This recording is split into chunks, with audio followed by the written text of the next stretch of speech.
Well, a very good morning to you. It's Lewis Goodall sitting in for the great James O'Brien all this week here on LBC. The time is 10:03, and we could be facing in a day which we look back on as a pivotal one, certainly in the long conflict now of the Russia-Ukraine war, going on for 3.5 years, but in reality going on for 10 years since 2014 and the invasion of Crimea, and really, in one sense or another, unfolding since the fall of the Berlin Wall in 1989 and the collapse of the USSR in 1991. When historians look back on this period, I'm sure that they will conclude that the Ukraine war was part of a thread and a tapestry of European history, of unsolved problems since the fall of the USSR. Because, of course, since the collapse, and that was an extraordinary event, sometimes we look back and we think of it just as inevitable. It was not inevitable.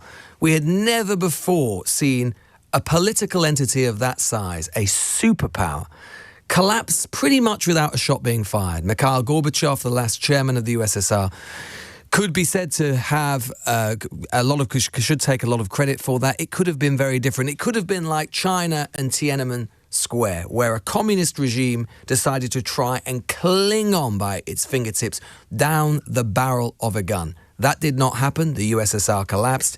It, in the end, collapsed into a series of successor states. And that is why we've ended up at today, because some people, including, and most importantly of all, Vladimir Putin, never got over it. Never got over the humiliation, as they saw it, of the USSR choosing to scuttle itself into the history books without so much as a fight. We look at it as a moment of triumph for the West, for liberalism, for democracy, all of those states which had been kept strangled, their aspirations strangled, people who were not allowed to have their own nation because of people's ambition, people like Stalin, despots, deciding to try and keep these nations under the foot in the yoke of Soviet communism. We look at that as a triumph. There are people, including Putin, who see it, as I say, as a complete humiliation. He was stationed as a junior KGB officer in Dresden, in what was then East Germany, as he saw with horror, watching these nations which had been suppressed by his own people and his own government rise up and take their independence. That is ultimately what today is about, what Ukraine is about, what the invasion was about in 2014 and 2022. It is about Putin trying to reclaim some of what he sees as the honor and glory of Russian days and years past. It is about the difference between colonialism, imperialism, and the rights of nations to set their own future. The truth is that people like Vladimir Putin have never accepted the right of states like Poland, Estonia, Latvia, Lithuania, and Ukraine to chart their own course.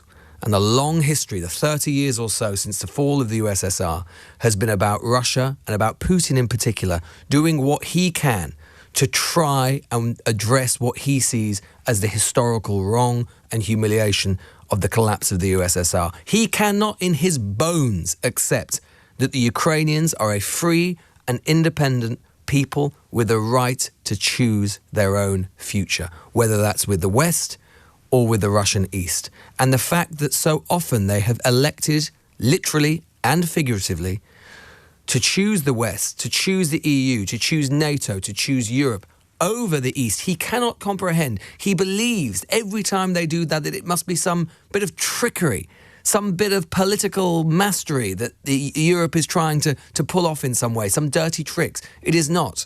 What he cannot accept is that these people have chosen, or want to choose, to be in a different club to Russia, because honestly, why would they not? Why would they choose autocracy and kleptocracy and oligarchy over democracy, freedom, and the rights of self-determination? That is what today is about.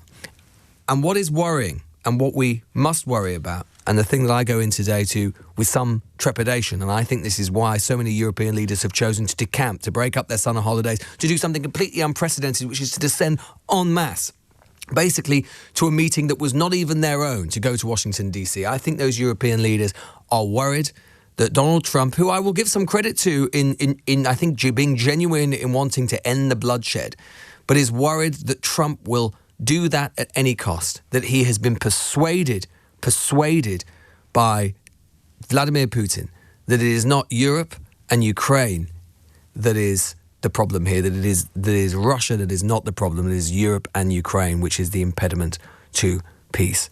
That is what we're fighting here. That is what today is about two competing visions of history and two competing visions of the future. To give you an idea about what I mean about that Russian interpretation of history, some of you may have heard my show yesterday, Sunday with Lewis Goodall on LBC from 10 till 12. You know, I'll get the plug in. I spoke to Alexander Vasilev. Vasilev is a former KGB officer. I put some of these points about the rights of Ukrainian self-determination to him. This is part of our exchange.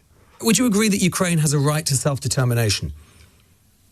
Generally, yes. Then why is your president not respecting that right? The thing is that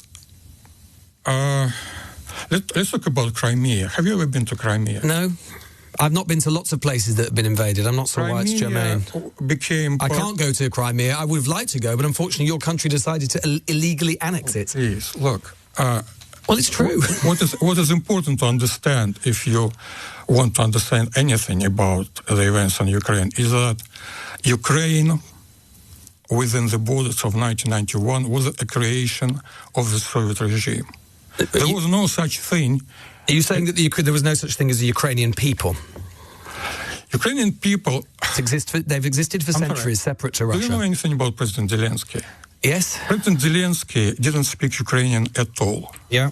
Okay. He started learning Ukrainian. Yeah, there's no doubt that huge parts of eastern Ukraine have had long-standing cultural, linguistic, political affinity to Russia, which your country... We know indeed, but your country has now alienated all of those people. They hate you now. They hate you because you've invaded them, you've killed their children, you've kidnapped their children. They loathe you, they abhor you. During the operation in Crimea, no one was killed, not a single person. Why? Because people wanted this. What?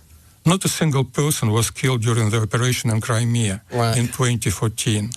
Why? Because people wanted this. No, they didn't. After that...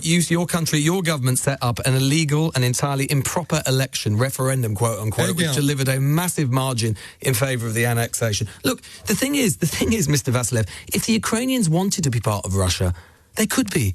They would be, but they don't want it. I know this is hard for you to get your head around. They don't want it. They don't want you. They don't like you.